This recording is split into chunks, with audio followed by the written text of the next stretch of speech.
gift of our union is that people like Pauline, who's a home care worker, myself, who's a social service worker, Anna, who is a public worker, are all pretty ordinary people.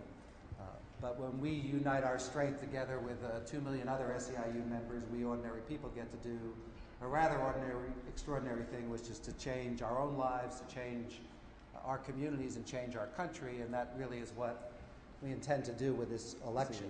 And we now, as Goldman Sachs says, have an economy where profits are at a record high and wages are a record low as a percentage of the economy. We've had negative savings, the greatest since the Great Depression. And for the first time in American history, 79% of parents now think their kids will not do better than they do. So the American dream is dying. And so this election is much more significant than probably at any time in our history, because we're at a very different time of world history. And so we approach this election as a moment of history to see whether America can right the ship and build an economy that works for everyone. And that's why the issues that we're involved in, like health care and free choice for workers, are so important. We are out there every single day trying to make a difference, and we believe strongly that our members' voices need to be heard, and the more that we can unite their voices and the more that we can engage them in the political dialogue, the more effective they can be in actually having a country and a nation that works for all of us. And so we have been doggedly determined to engage our members and enable them to use their voices on the workplace, in their community, with their families, to get the message out about what's really important to them and people like them. So we have been involved in primaries. We have been involved in special elections. We have been involved up and down the ticket, because we think that this is the most profoundly important election in our lifetime, and that by making sure that every voter, working person who's voting in this country, understands where the candidates stand on the economic issues, really the infrastructure of the American dream, health care, the right to have a voice in the job, decent paying jobs that can support a family, are the things that we think are critically important for this election. And so we are out there in the workplaces, but also on the doors, on the air and on the phones, making sure that the voice of our members, the urgency of our members, are heard. And so we also, recently at our convention, adopted what we call the 100-day campaign, which is to make sure that we stay engaged post-election, to make sure that the candidates who are elected, in fact, implement a program that works for American families. And so in our 100-day campaign, we are going to make sure that we have our members engaged, again, in the workplace, on the doors, on the phone, and on the air, doing town hall meetings, making sure that members of Congress who are elected live up to their commitment to working families.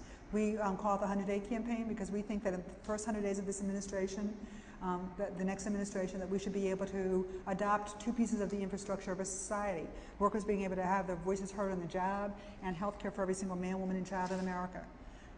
I think two reasonable things that we think that this next Congress, the next President of the United States, should be able to adopt, and we're going to be there to make sure that they hear from us and hear from workers just like us continuously all the way through.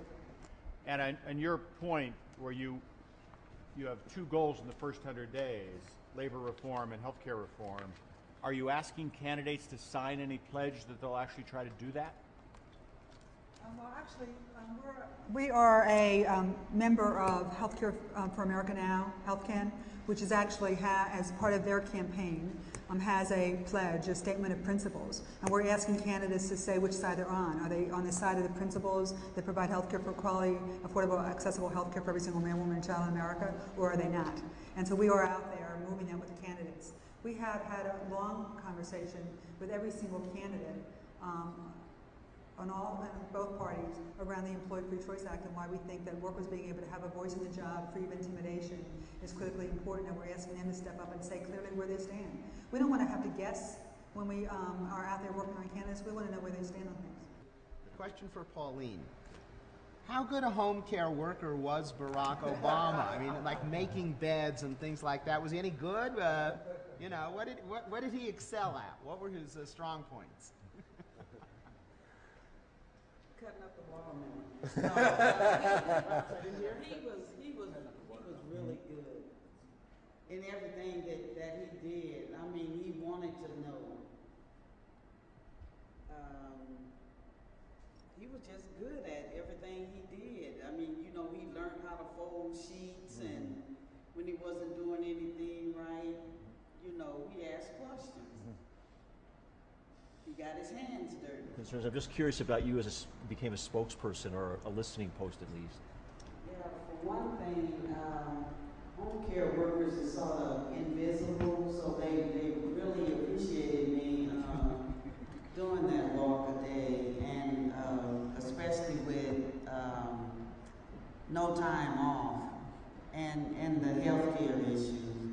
So yeah, they really appreciate him coming out and doing that.